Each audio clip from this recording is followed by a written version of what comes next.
ગુજરાતમાં આપનું હાર્દિક સ્વાગત છે। હું છું સુભદ્રા અસારી। હવે જોઈએ આજના મુખ્ય સમાચાર।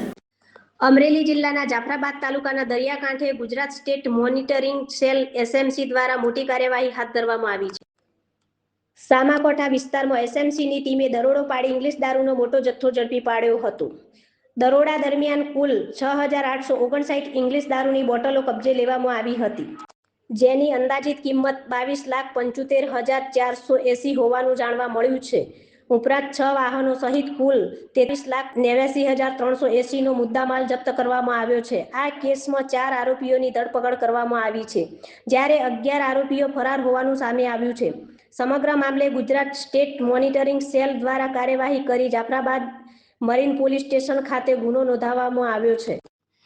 પ્રાથમિક તપાસ મુજબ દમણથી બોટ મારફતે આશરે 90 ટેકનિકલ માઇલ દૂરથી દારૂનો જથ્થો જાફરાબાદ દરિયાકોઠે લાવવામાં આવ્યો હતો। એસએમસીની ટીમે દરિયાકોઠે જ દારૂનો મોટો જથ્થો ઝડપી લઈ સમગ્ર રેકેટનો પર્દાફાશ કર્યો છે। રિપોર્ટર મહેશ બારૈયા, જાફરાબાદ, અમરેલી।